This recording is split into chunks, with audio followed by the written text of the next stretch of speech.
తెలిసిన విషయమే.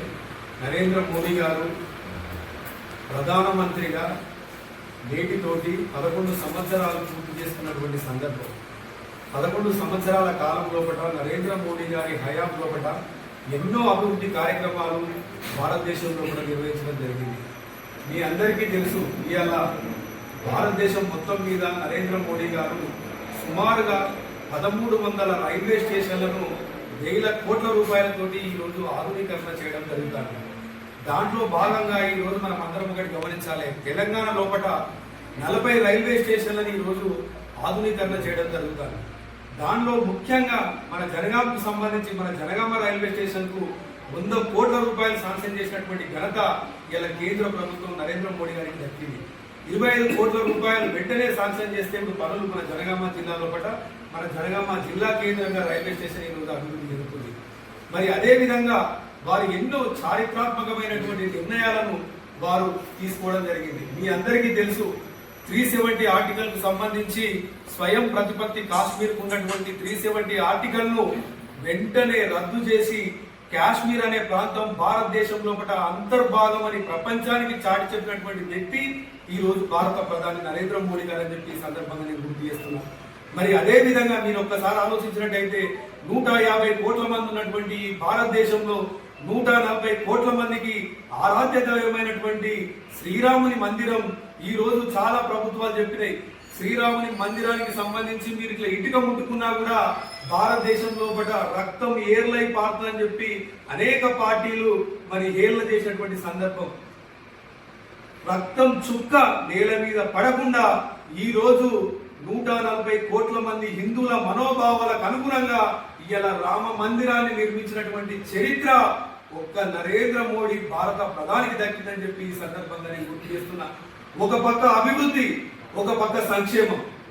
ఈ రోజు 81 కోట్ల మందికి ఇలా గరీబ్ కళ్యాణ్ యోజన ద్వారా ఈ రోజు నిత్యావసర వస్తువులు అదేవిధంగా బియ్యం సరఫరా చేస్తున్నటువంటి ఘనత నరేంద్ర మోడీ గారికి ఉందని చెప్పి ఈ సందర్భంగా నేను గుర్తు చేస్తున్నా. ఇవాళ 99% అనేక గ్రామాలు దేశం లోపల 99% ఉన్నటువంటి అనేక గ్రామాలకు రోడ్డు కనెక్టివిటీ చేసినటువంటి ఘనత ఇవాళ నరేంద్ర మోడీ గారికి దక్కిందని చెప్పి ఈ సందర్భంగా నేను గుర్తు చేస్తున్నా. అదేవిధంగా మీ అందరికీ తెలుసు, ఈ రోజు ఈ దేశంలో సగం మంది జనాభా ఉన్నటువంటి ప్రపంచంలో మహిళలు సగం మంది, పురుషులు సగం మంది. ఈ సగం మంది ఉన్నటువంటి మహిళలకు అధిక ప్రాధాన్యత ఇస్తూ ఈ రోజు చట్టసభలలో నరేంద్ర మోడీ గారు మహిళలకు ప్రాధాన్యత ఇవ్వాలని చట్టసభలలో 33% రిజర్వేషన్ తీసుకువచ్చి ఈ రోజు మహిళల పట్ల తమ యొక్క ఉన్నతిని చాటుకున్నటువంటి వ్యక్తి ఎవరైనా ఉన్నారు అంటే అది నరేంద్ర మోడీ గారు అని చెప్పి ఈ సందర్భంగా నేను గుర్తు చేస్తున్నా. మరి అదే విధంగా మీ అందరికీ తెలుసు, ఈ రోజు చీనాజ్ బ్రిడ్జి మీరందరూ గమనిస్తున్నారు, పేపర్లలో మీడియా మిత్రులు మీరందరూ చూపిస్తున్నారు మాకు. చీనాజ్ బ్రిడ్జి ఇప్పుడు జమ్మూ కాశ్మీర్ లోపల 7600 ఉంది. భారతదేశంలో ఇటువంటి అభివృద్ధి కార్యక్రమం నరేంద్ర మోడీ గారి ద్వారా జరిగిందని చెప్పేసి మరి అదే విధంగా ఈ రోజు అనేక సంక్షేమ పథకాలు ఈ రోజు మొత్తం భారతదేశం లోపల 80% నిరుపేదలకు ఇలా స్వచ్ఛ భారత్ ద్వారా బాత్రూమ్లు కట్టించినటువంటి ఘనత ఇలా నరేంద్ర మోడీ గారికి ఉన్నది. మరి అదే విధంగా జల్ జీవన్ యోజన ద్వారా సుమారుగా 15 కోట్ల పైచిలకు నల్లా కలెక్షన్లకు బడ్జెట్ శాంక్షన్ చేసినటువంటి ఘనత నరేంద్ర మోడీ గారికి దక్కింది. మరి అదే విధంగా ఇలా ఆయుష్మాన్ భారత్ మీ అందరికీ తెలుసు, ఇలా ఆయుష్మాన్ భారత్ సంబంధించి 70 ఏళ్లు భయపడిన వృద్ధులకు మరి ఎక్కడ భారతదేశంలో ఏ హాస్పిటల్ వెళ్ళినా కూడా 5 లక్షల రూపాయల వరకు మరి వారు చెల్లించకుండా 5 లక్షల రూపాయల వరకు కేంద్ర ప్రభుత్వమే పూర్తిగా భరిస్తుందన్న భరోసాను కల్పించినటువంటి వ్యక్తి ఇలా నరేంద్ర మోడీ గారి ప్రభుత్వం అని చెప్పి ఈ సందర్భంగా నేను గుర్తు చేస్తున్నా. అదే విధంగా మిత్రులారా మీ అందరికీ తెలుసు, ఈ రోజు ప్రపంచ ఆర్థిక వ్యవస్థను కనుక మనం ఒక్కసారి గమనించినట్టయితే ప్రపంచం లోపల ఈ రోజు ఎక్కడో ఉన్నటువంటి భారత్ను ఈ రోజు ప్రపంచం మొత్తం మీద ఆర్థిక వ్యవస్థలో 4వ స్థానం తీసుకువచ్చినటువంటి ఘనత ఇలా నరేంద్ర మోడీ గారి ప్రభుత్వానికి దక్కిందని చెప్పి ఈ సందర్భంగా నేను గుర్తు చేస్తున్నా. మరి అదే విధంగా తెలంగాణ రాష్ట్రం లోపల జాతీయ రహదారులకు 6600 కోట్ల రూపాయలు ఇలా తెలంగాణ ప్రభుత్వానికి జాతీయ రహదారులకు ఈ రోజు నరేంద్ర మోడీ గారి ప్రభుత్వం తెలంగాణను గుండెల్లో పెట్టుకొని చూస్తున్నటువంటి ప్రభుత్వం ఏదైనా ఉంది అంటే కేంద్ర ప్రభుత్వం నరేంద్ర మోడీ గారి ప్రభుత్వం అని చెప్పి ఈ సందర్భంగా నేను గుర్తు చేస్తున్నా. మరి అదే విధంగా నిన్న మొన్నటి వరకు మనం వారం రోజులు 15 రోజుల నుంచి చూస్తున్నాం. సింధూర్ ఆపరేషన్ ఒక పక్క దేశ రక్షణ, ఒక పక్క దేశ భద్రత, ఒక పక్క దేశ సంక్షేమం. ఇవాళ సింధూర్కు సంబంధించి పహల్గామ్ లో జరిగినటువంటి సంఘటన, మరి 26 మంది భారతీయులను పొట్టన పెట్టుకున్నటువంటి ఉగ్రవాదులను మీరు ఒక్కసారి గమనించాలి.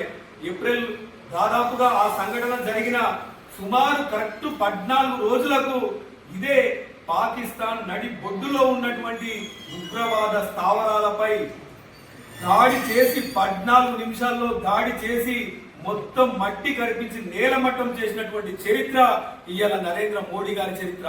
నరేంద్ర మోడీ గారు చాలా ప్రశాంతంగా ఉంటారు, ప్రశాంతంగా ఉండి దేశ సంక్షేమం కోసం ఆలోచిస్తుంటారు. కానీ దేశం విషయంలో ఎవరన్నా పాకిస్తాన్ కావచ్చు, చైనా కావచ్చు, ఇతర దేశాలు ఏ దేశమైనా కావచ్చు, భారతదేశం మీద ఎవరన్నా కన్ను వేశారంటే ఎంత ప్రశాంతంగా ఉంటారో అంత ప్రళయం సృష్టిస్తారని చెప్పి ఈ సందర్భంగా నేను తెలియజేస్తున్నా. మరి అనేకమైనటువంటి మీరందరూ చూస్తున్నారు తెలంగాణ వ్యాప్తంగా ఎన్నో అభివృద్ధి కార్యక్రమాలు. ఇవాళ కిసాన్ సమ్మాన్ నిధి కింద దాదాపుగా ఇవాళ 3.70 లక్షల కోట్ల రూపాయలు ఇవాళ కిసాన్ సమ్మాన్ నిధి ద్వారా ఇవాళ రైతుల అకౌంట్లలో నేరుగా పడ్డటువంటి సంఘటన మీ ముందుకు తీసుకొస్తున్నా. మరి అనేకమైనటువంటి ఈ రోజు దాదాపుగా ఒక పక్క సంక్షేమం, ఒక పక్క అభివృద్ధి, ఒక పక్క రక్షణ, ఈ 3 రంగాల్లో పట ఇలా దేశ ఆర్థిక వ్యవస్థ లోపట మరి ముందుండి భారతదేశాన్ని ప్రపంచంలో ఇవాళ భారతదేశం అంటే ఒక ప్రత్యేకతను చాటినటువంటి వ్యక్తి ఎవరైనా ఉన్నారు అంటే అది భారత ప్రధాని నరేంద్ర మోడీ గారు అని చెప్పి ఈ సందర్భంగా నేను గుర్తు చేస్తూ, మరి ఈ 11 సంవత్సరాల కాలంలో కూడా జరుగుతున్నటువంటి అనేక సంక్షేమ పథకాలు ఈ రోజు చాలా మంది ప్రధానమంత్రి ఆవాస్ యోజన, అదే విధంగా ప్రధానమంత్రి సుకన్య యోజన, అదే విధంగా ప్రధానమంత్రి బీమా యోజన, ఇట్లా అనేకమైనటువంటి కార్యక్రమాల ద్వారా సంక్షేమ పథకాల ద్వారా ఈ రోజు నరేంద్ర మోడీ గారి ప్రభుత్వం ముందు వరుసలో దూసుకుపోతుందని, ముందు వరుసలో ఉండి అభివృద్ధి పదంలో దూసుకుపోతుందని చెప్పి ఈ సందర్భంగా తెలియజేస్తూ ఈ కార్యక్రమాలు విస్తృతంగా ప్రజల్లో కూడా తీసుకుపోవాల్సినటువంటి అవసరం ఉందని చెప్పి నేను